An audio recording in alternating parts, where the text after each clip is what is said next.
What's up, everybody? Welcome back to the show. My name is Adam. I am your host. I am bringing on a very special guest, someone that you have probably seen in the soccer card community. We have Vincent from Cardhour. How we doing? I'm very good. How are you? Very good. I'm glad that we could finally get this going. We've been trying to set up for a couple weeks, and we Yeah, finally figured out a time. Obviously, because of time difference is a little bit. So, where are you from? I'm from Belgium, so Belgium. it's quite unlike anyone else you probably had on the channel. Yeah, from Belgium.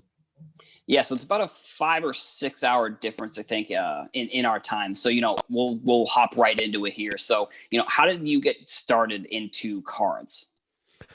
So it was last year, early last year, I think in March it was. I'm a full-time sports bettor, so I bet on sports.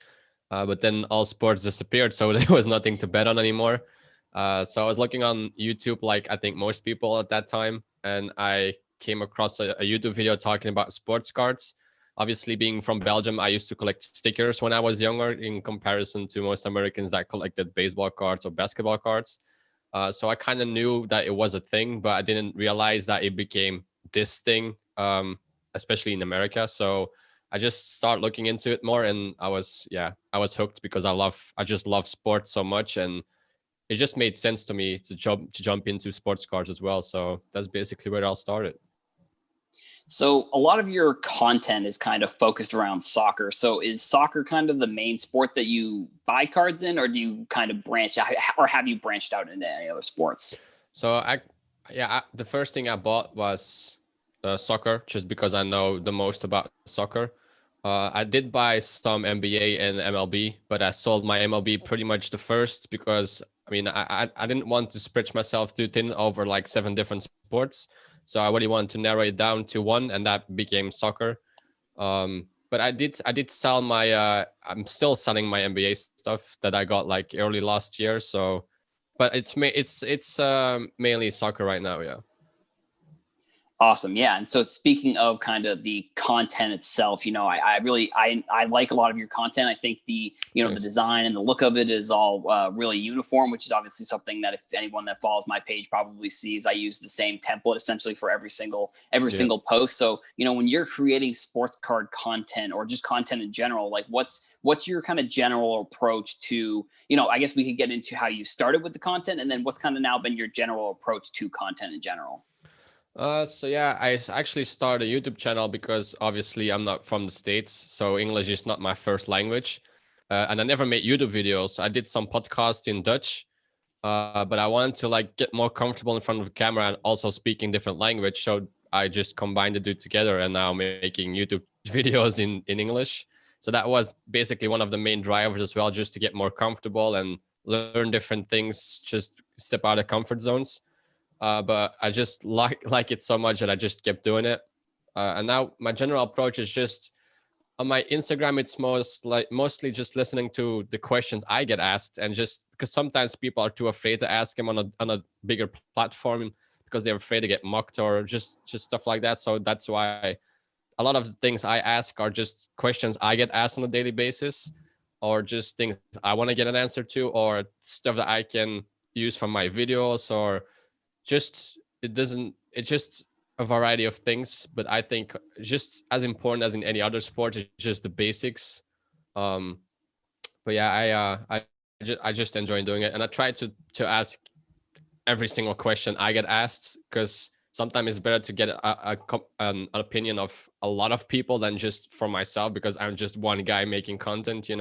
Right. I'm not an all-knowing being. So if you have like 50 people commenting on the thing you want to know, it's better to get a perspective of more people than just one. So Yeah, I really like that approach, because that's something that I do at times where I'll put out a post on Instagram, because sometimes I'll just do commentary on either pricing of a card or pricing of a market, or just like something in general. But then there are times where I still don't know things, and I find that even asking questions on Instagram has been one way that I've learned. And even then, just maybe posting about it specifically, and then kind of someone being like, hey, that's not the correct thing, like this is sort of what it is. That's something that you found doing content as well.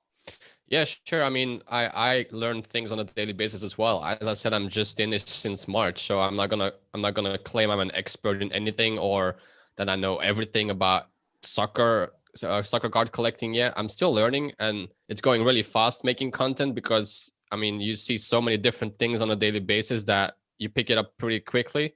But sure, that's why I'm making content as well, just to get some reaction from people that might know other stuff, or just reaching more people. Because if you only talk to the same people on daily basis, then the input and the output is just always the same, and it's very limited. So that's why I try to reach more and more people, because there's obviously people that know a lot more about this stuff than I do. So it's a way to learn from me as well, and I see it more as a document my journey, so I can look back to my content in a year's time and say, wow, I was dead wrong about that, and I was pretty straight on with this one. Or it's just it's a competition against myself basically. So that makes it fun too. Yeah, and I mean, I think that's something that's important for people who are getting into sports cards to really realize that, like, even though people like me and you are in the space like 10, 12 hours a day, I mean, at least for myself, I'm sure you're probably in a similar number, Yeah. but like we are still learning every single day, and we're still wrong about things, maybe not on a daily basis anymore, but we're still like on a weekly basis, or every now and then we still get stuff wrong. So I think it's important that I think that's always an important, because whenever I have content creators on the podcast, I always try, whenever they say something like that, I try and emphasize that point, because I feel like, in my opinion, on TikTok, and then when we've seen kind of this growth in card content, like, I feel like there are times where people can come in and they may not necessarily know the full depths, because sports cards are so confusing. And I feel like sometimes people don't know, and they say something and they're so with conviction. And if this is the first time someone else is seeing it, that's maybe a scenario where they may run into like an issue where they're giving out incorrect content. But it's like, it's important for content creators to realize that even, people who are making content almost as a full-time job at times, like that, we still get things wrong. And I definitely think that's an important point that I definitely always try and emphasize whenever I have content creators on the show, for sure. Yeah, I totally agree. And at the end of the day, we're just all human, right? Everyone makes mistakes, but that's very important to make mistakes, because that's how you grow. I think it applies in every part of your life. So yeah, especially in content creation as well. It's just content creation. Like we're not. Wait, at least I don't claim to be anything. I'm just a guy making YouTube videos. So if people want to listen to me and they have fun with it, like that's my goal. But yeah, I really appreciate that you do that, because at the end of the day, everyone makes mistakes, and it's a part of growth, man. If you don't make mistakes, like it's impossible. So at some point, you're gonna make mistakes. You have to learn from them. You have to look at what you've done wrong, learn from them, and just move forward, man. It's just part of the game. That's why I like it, because the more mistakes you make in the beginning, the faster you grow. Totally. Yeah, I 100% agree with that. And I think, you had a YouTube video that you put out the other day that I thought was very interesting. It was kind of talking about taking a step back from kind of branching out as wide as you were going. And I'm interested to hear you talk about that. And then I kind of have some thoughts that I would like to kind of share, so that's similar kind of subject. So I'm interested to hear, what you had to say in that video, and kind of if you could summarize that for everybody. Yeah. So basically, with the market just booming in general, like every single market is going up, or seems to be going up. And I see a lot of people that start buying soccer, and 2 weeks later they're all into Naruto, and 2 weeks later they're all into Pokemon, and they see then wrestling gets talked about, so they try to buy more into wrestling. And I had the same. Like when I was a kid, my dad used to work in a toy store, so he brought home Pokemon cards. And when that market was going up, I was also looking into that market. I was like, maybe there is some opportunity there. But then I started buying Pokemon cards, not really having a real connection with Pokemon. So I opened some boxes and I was like, this is not exciting. This is not the feeling I want to have. So I sold everything again. And I was just thinking back at my time, at my youth. Like I'm 27 right now, so I have more disposable income to do that stuff. But then it didn't make sense. I was looking into games. I was looking into comics.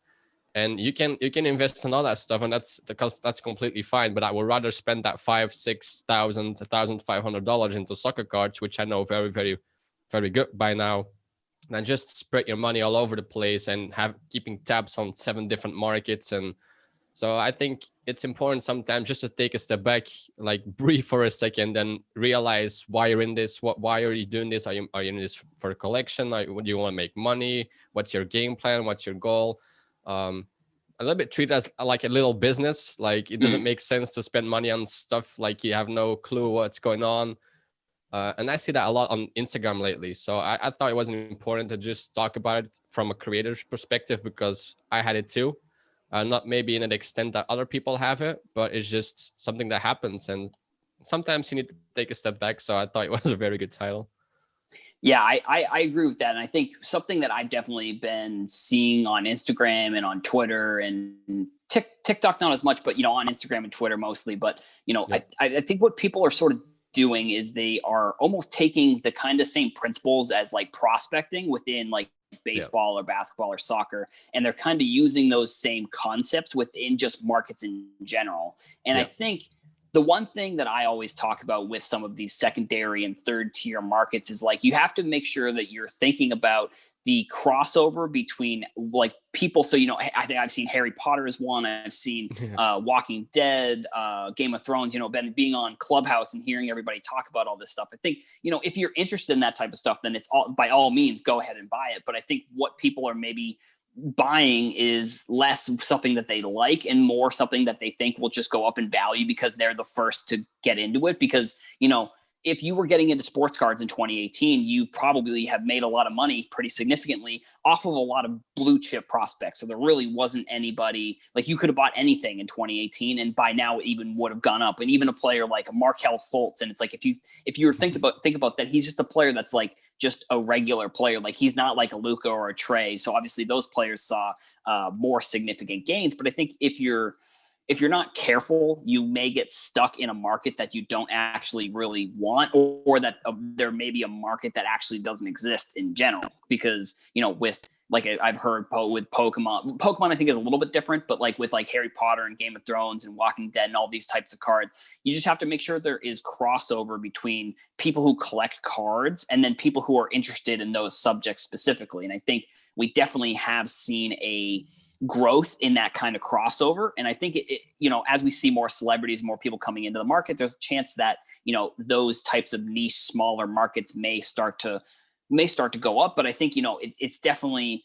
something that when you were talking about like soccer and, that was something that I was into, and I really didn't start buying soccer until I had been I guess it's kind of a combination. It was like I had been doing the research, but like you could have been buying Mbappe's, and like 2 years ago to say that Mbappe was the best young player in the world isn't really that big of a stretch. And those cards were $40. So like I was okay spending the $40 on those cards, where now they're $700, which, they've gone up from the summer. So, it's always an interesting kind of perspective. So I guess kind of speaking of that Mbappe card specifically, because you talked about Prism in that video, I've been trying to kind of rack my brain and figure out what happened over the summer with those cards. And then why did they go up so much? And then why did they go down? Because it wasn't only the Mbappe cards. There's a lot of the 2014 stuff. So, what's your perspective on what happened there with those Prism cards and, why they saw such an increase and now why they've kind of seen such a decrease?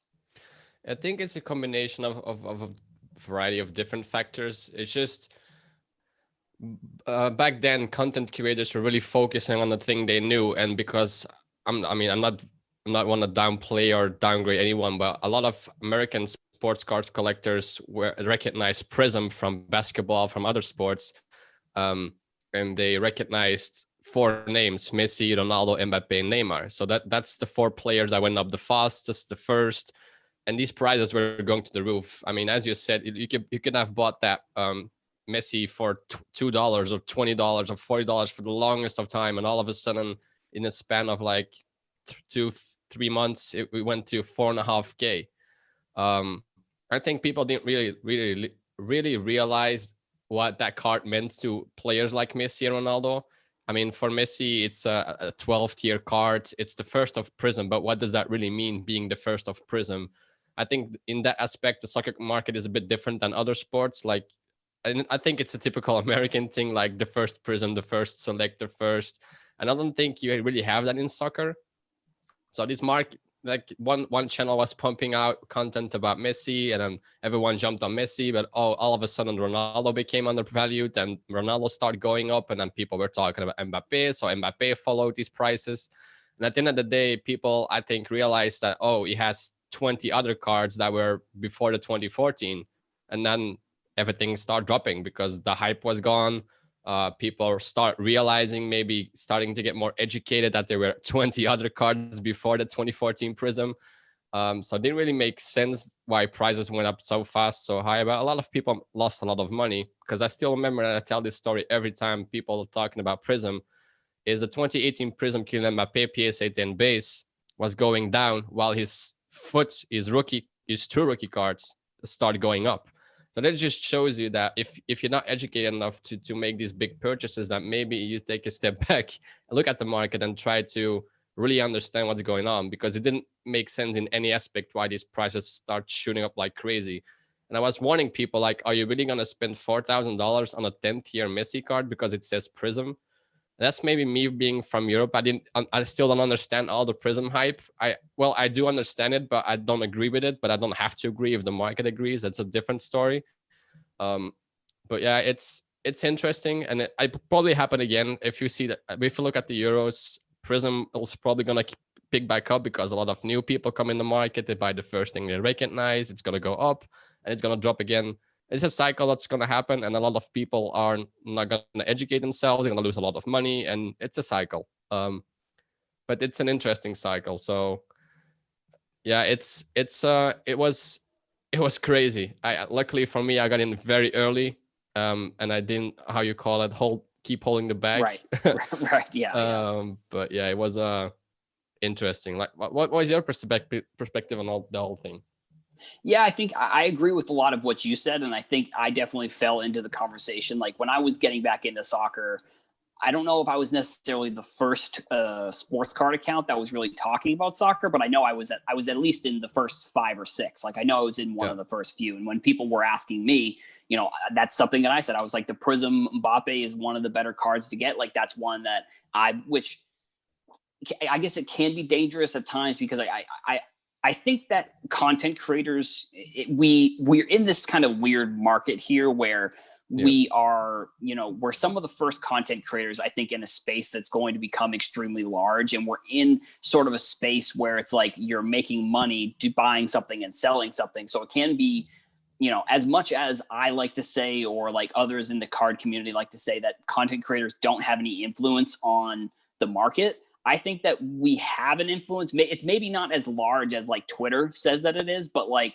I think that there is influence that we have. And I think, like, for example, that was just for me, like I did try and preference it. At least if I can kind of rack my brain on the times that people were asking about those Mbappe cards, I said there were earlier cards, but I would just say the Prism card is something that I was buying, and it was maybe something I was overestimating in the soccer market, what Prism was going to mean because of what was happening in basketball. Like for the first time, I had one of these aha moments. I'm not sure if you're aware. So there's a card account called Soccer Cards Rock. I believe they're from Australia. And I was having a conversation with them a couple weeks ago, and they were saying that when they were getting back into sports cards, or at least when they were first hearing about sports cards, they didn't even know that cards were a thing. They were just like, oh, you mean like the stickers? So that was like, honestly, even being in this market, like I didn't understand that concept that like overseas and in Europe and in Belgium and Australia and maybe even China, but all these places,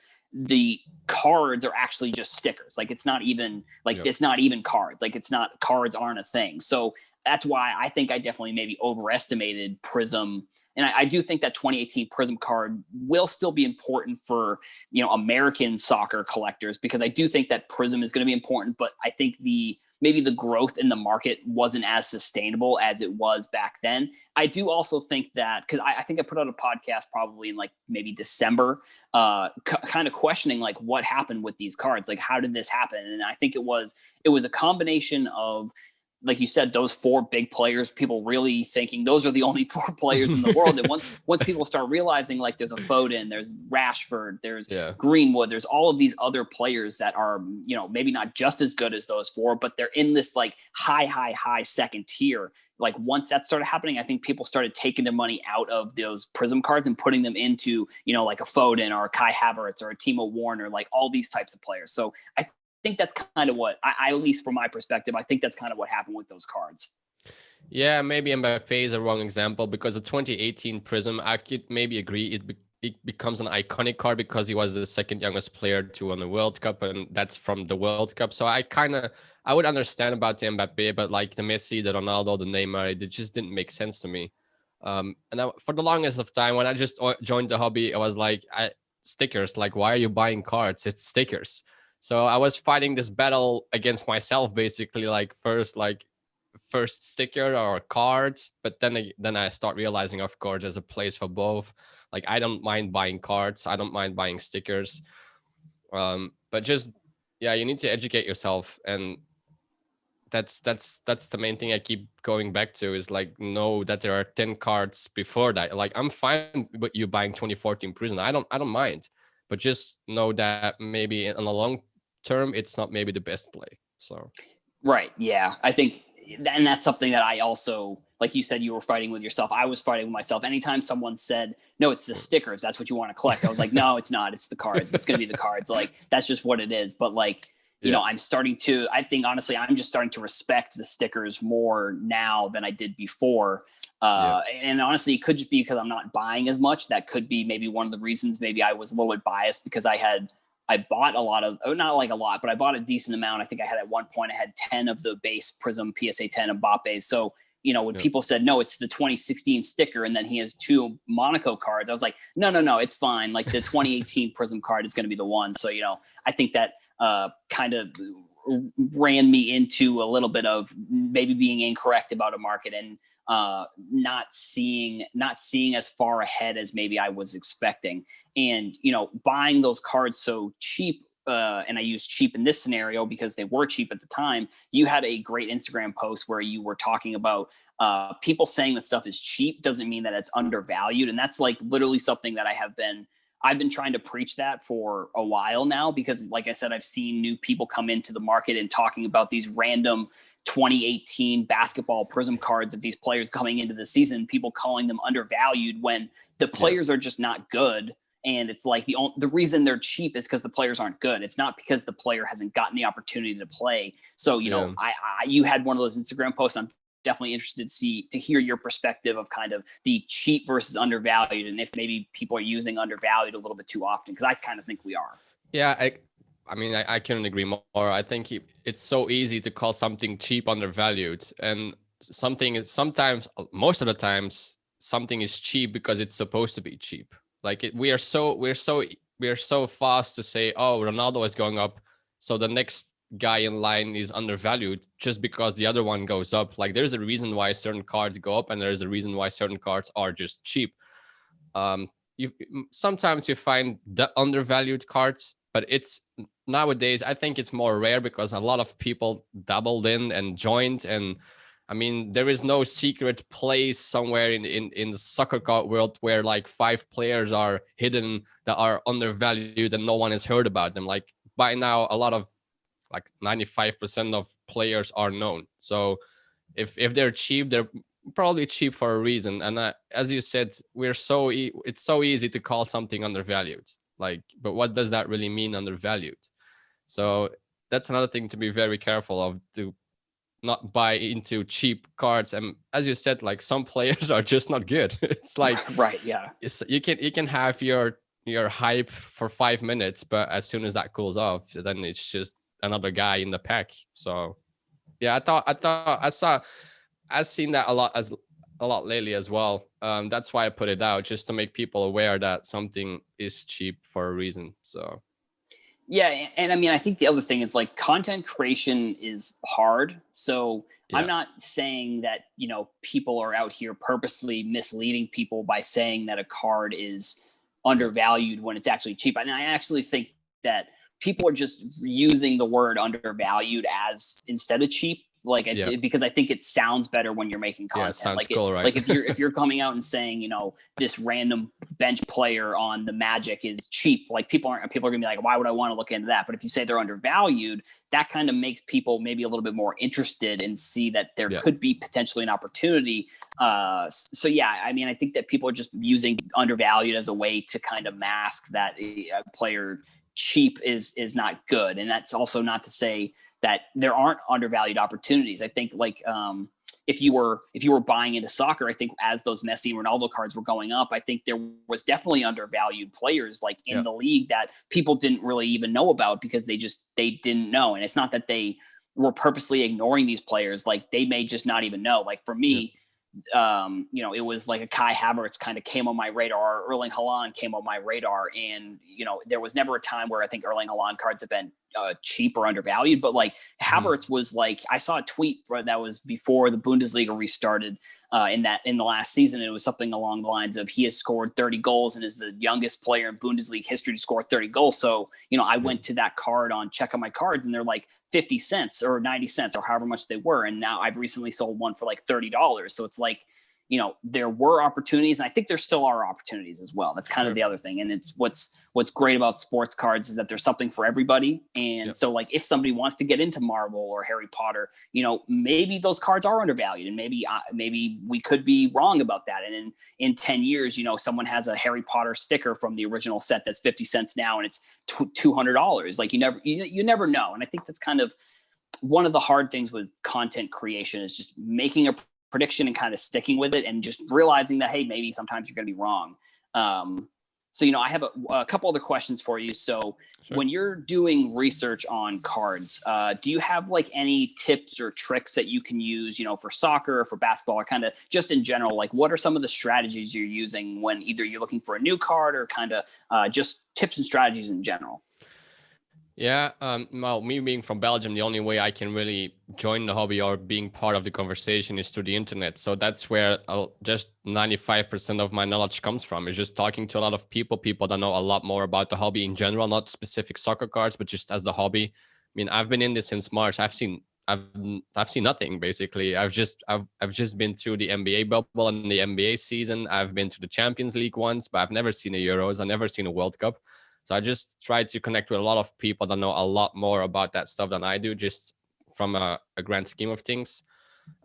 Discord is a great resource as well. Just join the Discord channels.